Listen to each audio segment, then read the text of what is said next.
Hello, my name is Nicholas Morgan. I'm an editor at Ahval News, and this is Turkey Abroad. Joining me today is Guldem Atabay. She is an economist out of Izmir in Turkey. Guldem, welcome. Hi, Nicholas. How are you?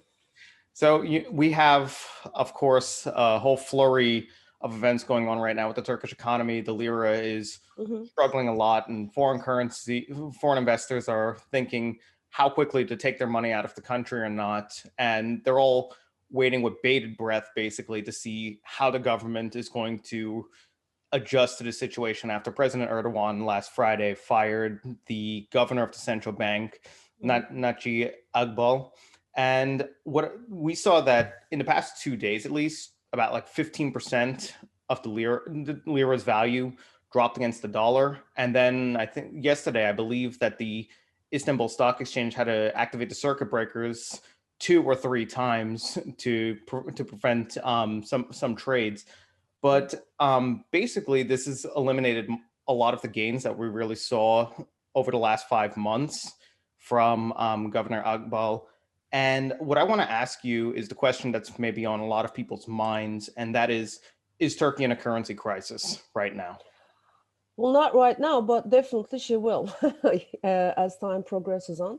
Because what we've seen the president doing over the last 2.5 years, as everybody knows by now, who is interested in Turkey, he's changed the central bank government 4 times in the last 2.5 years.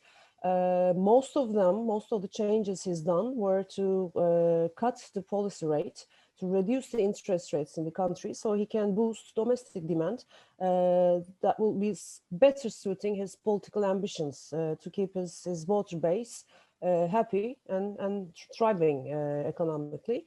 But Naci Ağbal's appointment last November was different because he had his son-in-law appointed as the minister responsible from Treasury and Finance, financing departments of the state.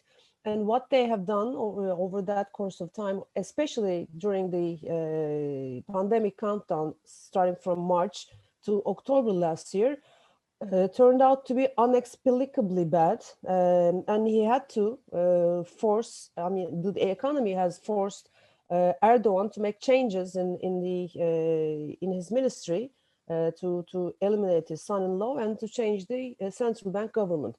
So when Naci Ağbal came to power back in back on November 7th, his first task was to put out the fire in the economy, and so he was forced for rate hikes immediately. So he did that up until March that we saw. He paused the rate hiking in January and February, but alongside the rate hikes, he simplified the monetary policy. He made strong pledges to central bank's commitment to medium to long-term inflation target, which stands at 5% for Turkey, whereas the current inflation is around 16%. So it meant that a tight monetary policy would be lasting for more than or beyond 2021. He was a credible name. He was the former finance minister during the Erdogan's early years or middle years, let's say, before he was the sole president or the sole authority in the country over the last 2 years. So his background is from Treasury. So he was a very well-known, very respected bureaucrat. He was. The way that he was just about when he was talking about long-term credibility building, where the foreign investors mostly believed, not that direct investments came through Albal's policies, but mostly hot money or portfolio flows rapidly entered Turkey. From around November up to March, some 16 billion US dollars came to the country for the equity market, for the bond market, and to park in TL basically. So we've seen, as you said, Turkish lira appreciating to a tune of like 20% from its very low levels around 8.5 versus the US dollar. It came a notch below 7 levels. So that was a good stability period for the country, let's say.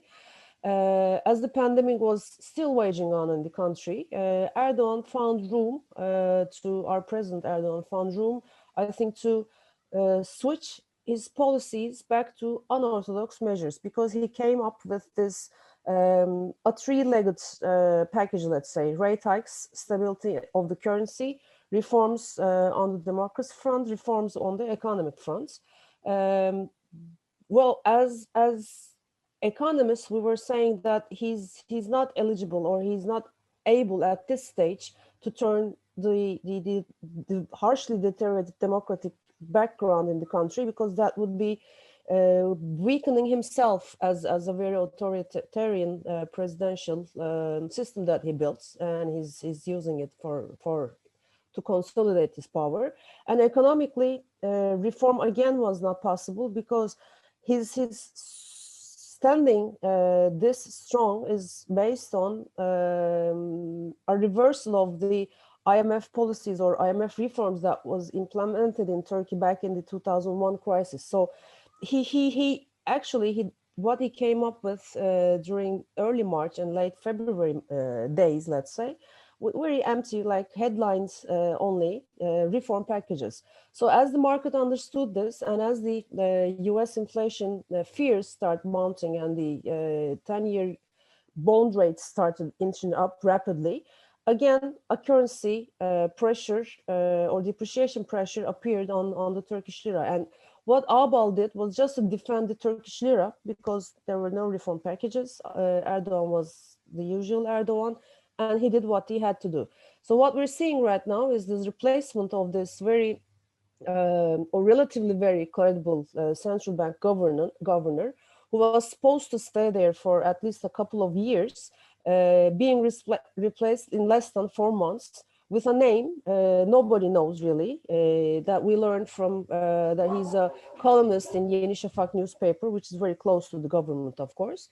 And he is, as an economy professor, supports the incredible idea that higher interest rates are the reasons for high inflation in a country, which we're talking about, Turkey. So he's placed there as a governor, or as a person, as a political policymaker, monetary policymaker, that is designed, or that is put there just to reduce the rates back to who knows where levels again. So this means further credibility loss for Turkey, his markets, for Turkey's economic policies, further and very rapid Turkish lira weakness down the road, even higher inflation. And as you say, as you asked the question, because Turkey has so much debt to pay, like 190 billion US dollars in the next 12 months, and add some 20 billion current account deficit to that, such an amount, in the absence of any foreign flows almost, with Turkey's central bank's reserves, net reserves, corrected for the swap operations, around negative 47.7 billion US dollars. So basically no reserves to guard the currency, and reduced interest rate. It's a calamity. And yes, we will be talking about the currency crisis in a couple of months as the new government starts pulling down the policy rate. Mm-hmm. Long answer to your question. Yeah. Well, it's a lot. It's a lot of background to really fill in, especially over a really hectic last 2 days for the markets. And I think for maybe our listeners, it's important to really go into this next, and that's explaining some of the personalities that we were talking about so far. Naci Ahval, as you mentioned, was the former finance minister during the boom years for Erdogan's AKP party. And he was seen as a very reassuring presence to many investors who maybe hoped that it would put some teeth onto the notion that they would return to, economic orthodoxy. But then there's his replacement, and that's Saip Kavcolu. And as you mentioned, he worked as a columnist for a pro-government. And he was an AKP deputy. Yeah, and on top of it, he was a former member of the AKP itself, who shares Erdogan's views on interest rates.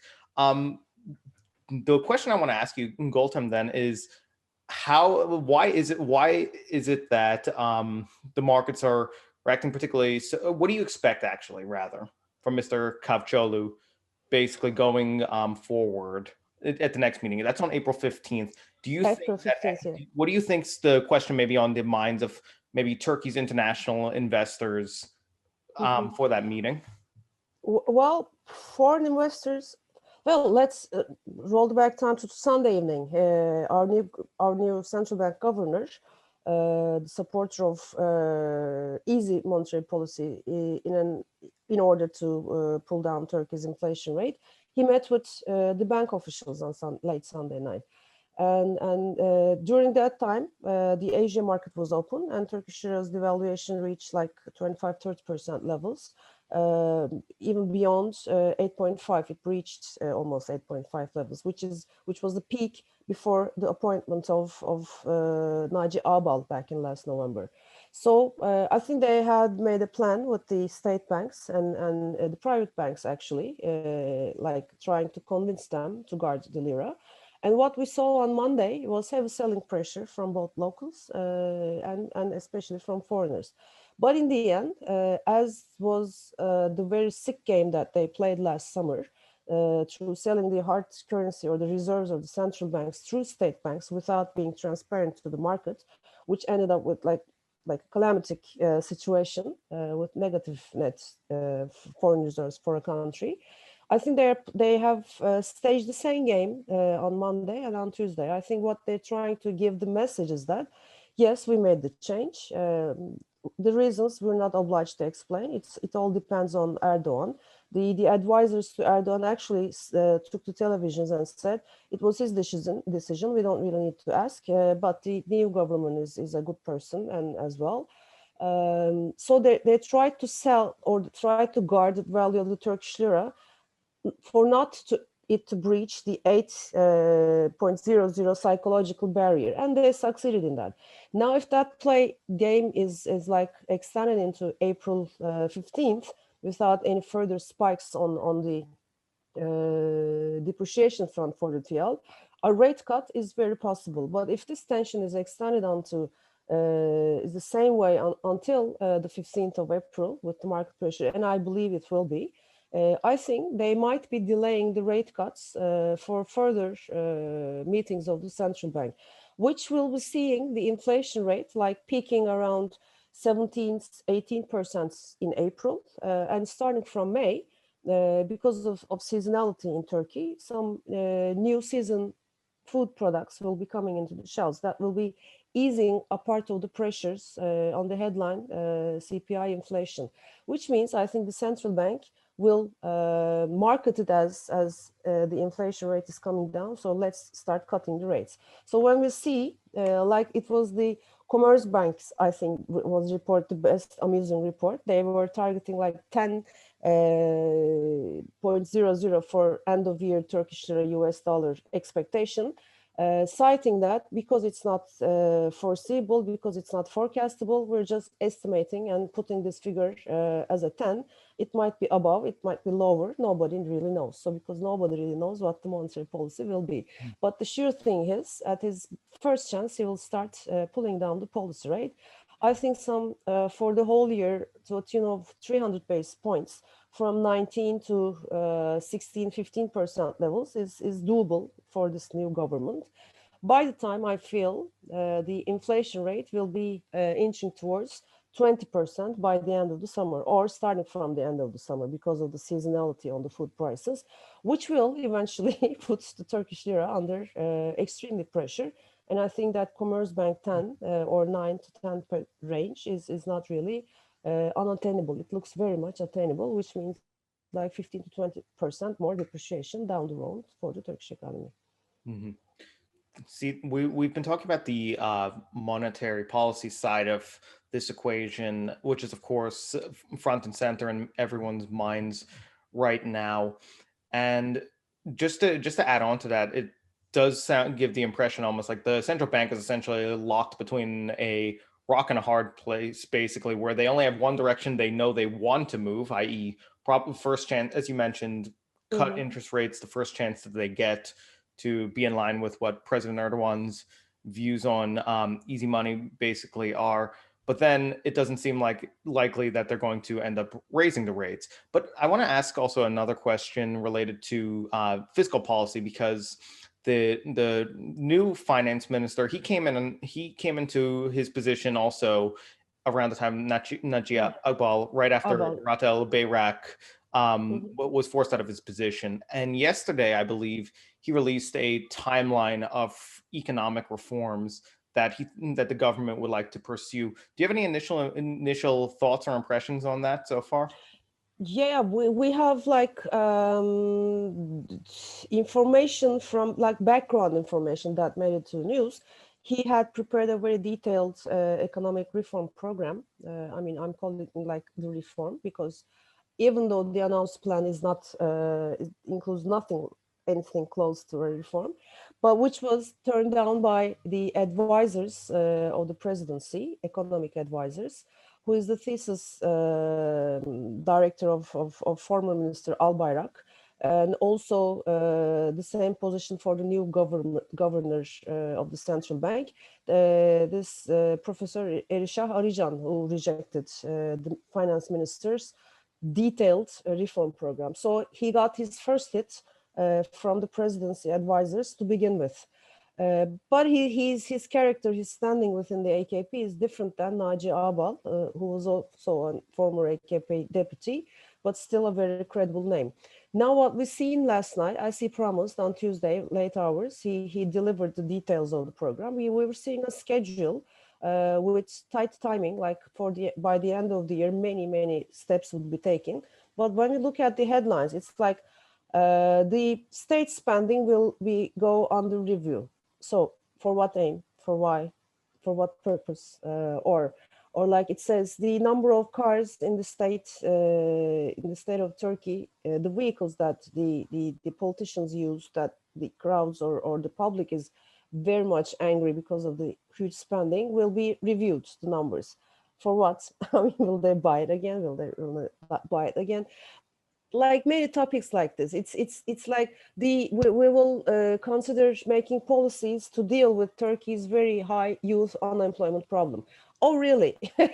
I mean, it's been there for like, and it's been increasing there for like 5 years down the road, and it was always a structural problem for Turkey. So what really are your plans? There's a time schedule. We'll be reviewing the policies by the end of the year, but what policies? What are you really intending to do?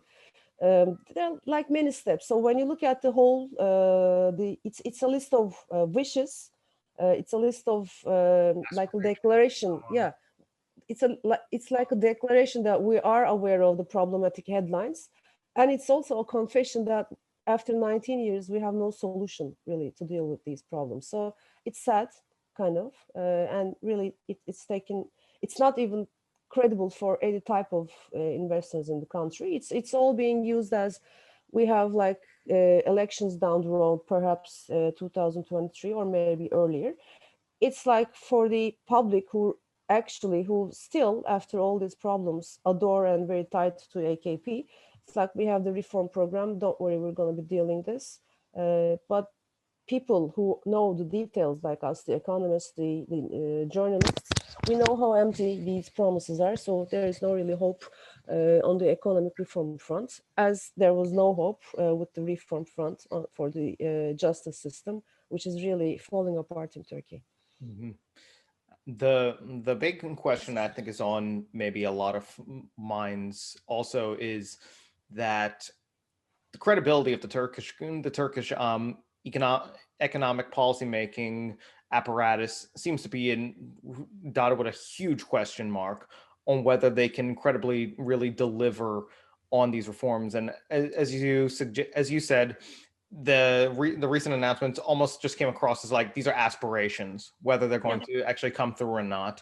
And I think that I get the impression that the government is trying to at least build some level of, or at least reassure the markets a bit, because Kavcıoğlu insists that there's not going to be any major action going forward, at least right now. We had the reform package from the finance ministry released with the timetable, and I think it was across the past few days. You had Erdogan's economic advisors, including Yiğit Bulut. He was showing up on a number of the networks, trying to just with a big red Turkish flag behind him. Yeah. Mm-hmm. Yeah, he kept that flag very high behind him, and just unbelievable. Yeah. Great amount of time on his end invested in trying to reassure the markets, basically. But what do you think that investors have any reason to trust these attempts to reassure the markets, or do you think that there's anything the government can basically realistically do to protect the lira without raising rates? Well, the benefit of doubt, the final parts of it was, I think, spent for Naci Ağbal, actually, during last November up until that unfortunate Friday night last week. He was almost like putting things in place in the markets, at least to relatively earning back the stability of the Turkish lira. And as everybody knows, who knows a bit of economics, like changes in the monetary policy when your interest rate hike is delivered, not the next day that you see the inflation coming down. It comes with a lag. So we were, as economists, we were trying to figure out the timing for the former governor Ahval to start policy rate reductions. Like, could it be in the last quarter of the year, because inflation expectations was around 11-12% for the end of the year. So there was really room for Ahval to deliver rate cuts within the same year as well. So we really don't know what happened, why he was sacked, why there was this much of urgency to pull down the policy rate, apart from some political scenarios that we might be talking about in the coming few minutes. But I don't think after this name or this person very close to the presidency advisors, who are notoriously known for not really reading through the facts of economic theory, or facts of life, maybe, let's say, extended to that level. A little bit of an afterthought, huh? Yeah, I don't think he has any chance of earning credibility from both the locals and the foreign investors. And we should also remember that even though Ahval did his best and foreign investors came to Turkey to benefit from these high yields, their search for yield in a global background where there's no interest rate is one of the other motivations. And when you look at the locals, even though Turkish lira stabilized, even though Ahval was a credible name for them as well, they never sold out their very high currency deposit holdings, hard currency deposit holdings in the country. And in the last 4 months, they kept on adding it, which has reached 230 billion US dollars.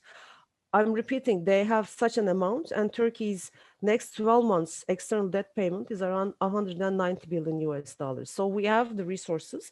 And what the central bank governor Ahval was trying to build was credibility, so that the locals sold a large portion of that, like 50 or 60 billion or 40, 50 billion US dollars of it, so that he would be building reserves again. But that could never happen again. That can never happen again. And to build onto that, when Bullitt showed up on a few of the networks yesterday, he was already, or the day before, he was already saying that citizens are selling their dollars already. They're selling their hard currency to support the lira. He was framing it in this very nationalistic sort of manner. But is that the truth? Do you see any signs that citizens are beginning to sell off some of their currency in that kind of, their foreign currency accumulated in that kind of way? Well, he actually gave a number. He said that in the last 2 days, like on Monday and on Tuesday, the locals sold a 7.5 billion US dollars from their deposit holdings in hard currency. That's not really believable. That doesn't really make sense. So we might be seeing, or we will be seeing, the details of the central bank figures in the next week when the bank announces them, if they will be announcing them with the new governorship change. Probably they will, because that will be too much. But anything that we say too much, that's exaggeration, is happening in Turkey. So I never really know exactly from now on. That's why because nobody knows nothing. There's nothing of any credibility in the country's policies. And I think that figure is very doubtful. I think probably it was a part of it could be locals, but the majority of it probably are from the central bank sources through the state banks again, or it might even be just the AKP leaders just told their corporate supporters that help us out today and tomorrow. That could be it. And yesterday, swap rates in the London market like reached 9,000 levels for overnight, which means that again the same games played by Al Bayrak in before the local elections in 2019 in Turkey was being staged again. Today it's easier, so I think they just reversed their policies. But with all their forces, they're trying to give the image that there's nothing wrong with the Turkish lira. This is like a panic attack in the market that will be suppressed, and things will go on as usual in the coming months, which it will not, because nobody's buying these lies, basically. Because the Yiğit Bulut at the same time said it was a lie that the central bank reserves were not in negative. They are in negative, and it's close to 50 billion US dollars in negative. That's pure math. I mean, 2 plus 2 makes 4. I mean, Well, this does actually speak to what really comes to mind. Also, that it's the political risks. The political risks are just compounding the economic risks that were already baked into the situation. And among the political risks that seems to be casting a wide shadow over many questions seems to be, is this the sign of a return of Barat al-Bayrak in some way, shape, or form to active economic policymaking? Because Kavçoğlu, as you mentioned, was connected to al-Bayrak before.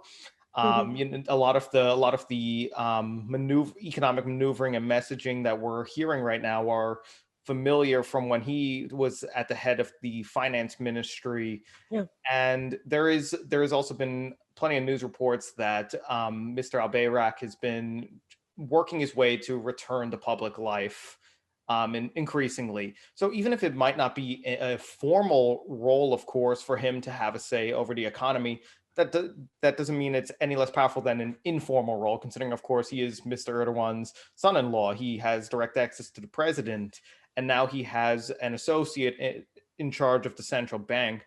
So would you say that this is an accurate fear among some investors or other analysts, that the Al-Bayrak era went to sleep for a little while, but now it's waking up all over? That's exactly true. I think he's there all over with the central bank and Erdogan's change of mind so rapidly. And we had this huge AKP Congress in Ankara today, and tomorrow the Erdogan made like more than 2 hours long speech addressing all sorts of things, starting from the economy or including the economy. He has changed his party administration team, basically, and everybody was expecting to hear something about Al-Bayrak from today's meeting, which didn't come. He's not in the party administration team, which will be carrying the AKP and Turkey to the next elections down the road. So he might again be appointed as a minister from outside the parliament later on, but most probably the expectations now center around him being the most senior advisor to the president in charge of economy, like covering all of the central bank, the finance ministry, treasury, and everybody. Even, I mean, he might be striking back like stronger than he ever was, because he was first the energy ministry, then the finance minister.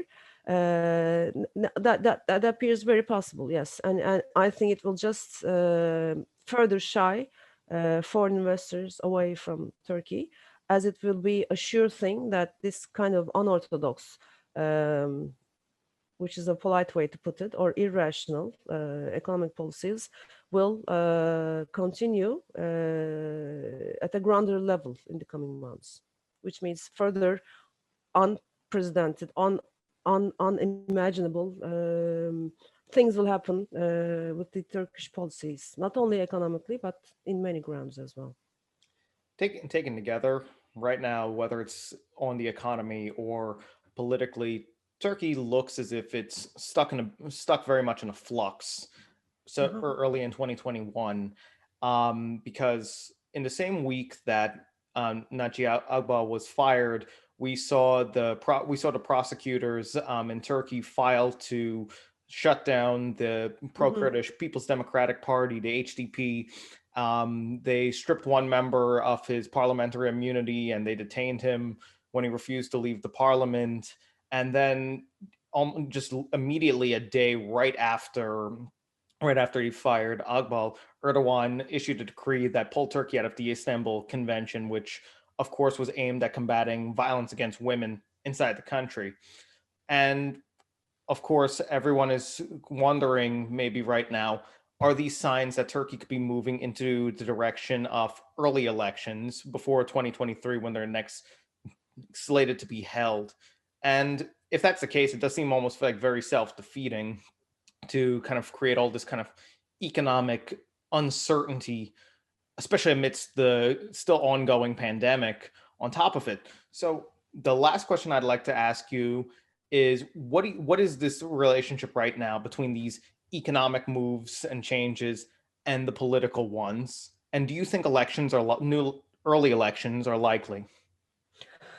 Well, I think early elections are likely, but what the government has in mind is, I think it's not 2023, but rather the late summer 2022, next year. By the end of summer, I think there will be elections in the country. But the basic reason for it is that the economy is in a mess, and the global background, like the Fed rate hikes that being speculated to be introduced starting from early 2023, with the most or a more tangible signs of that, that would again like trigger a taper tantrum, like chaos in the markets, due for mid 2022 perhaps. These are all like bad signs for the AKP government to recover the very bad situation in the Turkish economy right now. And we should not forget that they have by themselves changed the system to presidential system in the country with very much powers granted to the president of the country. And they require like 50 plus 1% of the votes to keep their power. And we know that Erdogan is still a young person. He has political ambition still. He is limited with like 2 terms of presidency, which adds to 10 years. And in 2023, he will be done in terms of the constitution with the presidency in the country. So he needs to have it earlier so that he's like, because you're a Russian political economist analyst, he's pulling like a Putin Medvedev Get the words kind of right out of my mouth. perhaps. Yeah, in a different way. There's no Medvedev here. He couldn't create Albayrak as the Medvedev yet. Well, he already But announced a new constitution, just like Putin did earlier this yeah, year, also, and last year too. so I think it's early elections are on their minds. They're trying to make Turkish economy more in a better shape in the like 18 months period ahead by the end of 2022. And when we look at the Turkish election polls, the credible ones, there are many, but there are a few credible ones. We're seeing that the current coalition, which is between the AKP and its far nationalistic Yeah, mate. MHP, the little partner, it's their votes, their support of votes are sliding. So they need support from smaller parties because none of the major opposition parties are willing to share this burden with the current governments, like burden on all grounds. So it's not really doable. So they're targeting more Islamist votes. That's why the Istanbul Convention was stripped, I guess. But then again, there's this very young AKP voter base. Half of them are very young ladies with headscarves and freedom at their hands. I think like trying to gain 1% from this Islamist hardcore voters versus losing them, it's not politically very rational. But again, maybe they have something else in their minds. And they have speeded up this closure of HDP, and actually we're going to be seeing their first hearing. It was announced today at the Constitutional Court on the 31st of March, which means in the coming few weeks, we might be like really seeing the closure of HDP. If not, its closure, which is a very low probability, like more than 600 prominent Kurdish political figures being banned from politics for the next 5 to who knows how many years. So this is again another irrationality. So I think elections are on their mind, and they're trying to alter this election system in the country. So they're trying to mend the system in a way that even if they're losing the even if their support is falling behind 50%, through changing this system, they still might be able to get the majority in the parliament. So that's another thing that they're really building up behind, not behind the scenes, but in the background, openly, let's say. But the thing is, this economic choices, this firing of Ahval, it really doesn't make any sense, because Turkey is going to be in a worse situation, or it's not going to be in a better situation down the road in the coming months or down the year. It's going to be in a worse situation. So they might be forced to have, or the economic conditions might force them to have early elections earlier than they are envisaging, like by the end of this summer or the winter time this year, which means that things will really get out of control in Turkey, and we have a very rough time ahead economically and socially in Turkey. And at the same time, we have the start of the Halkbank case in New York on Very the soon, first days May. of March. Yeah, Biden and the Biden government and its foreign minister Blinken and our foreign minister Davutoglu just met today, and S-400's demand from the U.S. side to fully step back from S-400s was on the agenda. And Things for the second tensions. batch that's well on its way, from what Çavuşoğlu and the foreign Yeah, ministry are saying. yeah. These problems, these two ones especially, will have economic conditions that will make the country or take the country to the worst in the coming few months. Halkbank sanctions could come, like 20-30 billion US dollars are being written around by the experts. If the S-400 tension builds up, which will, it will bring further sanctions down the road, which will alienate Turkey even more in the international political arena, let's say. Turkey's relations with the European Union is less of a matter, because there's always this refugee fleet from Syria, which because of the elections across the continent in Europe, they have to be friendly with Erdogan, with Turkey, pragmatically.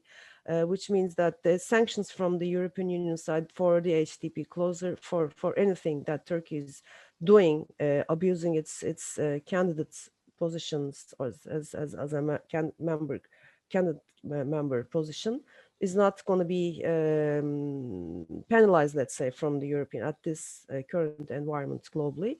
So there are many problems from external politics and internal politics.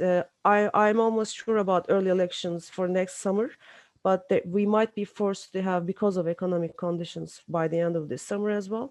And I think we have harder days ahead, not brighter days, up until we see, if we see this government going, because with this system, with the plans of changing the constitution, Erdogan only wants to consolidate more power, more presence for himself, no democracy, no economic rationalization.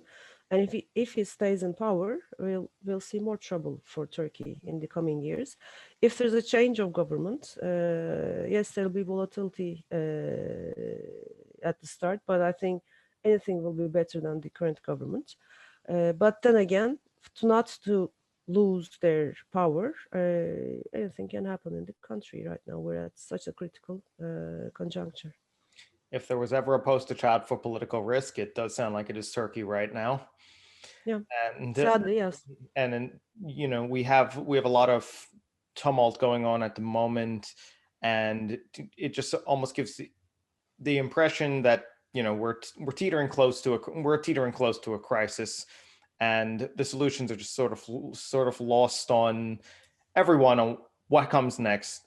But given that we're going to start getting more information in the next coming days, new decisions from the Turkish government, the central bank, other countries, including the US and the European Union, those will have to be conversations for another time, since Yeah, we're now at the end of the program. But Guldem, thank you very much for you're coming welcome. on. Thank you for inviting me, Nicholas. It's a pleasure. I expect to see you again sometime soon for all this. Hopefully. Take care. Take care now. My name is Nicholas Bye. Morgan, and this is Turkey Abroad.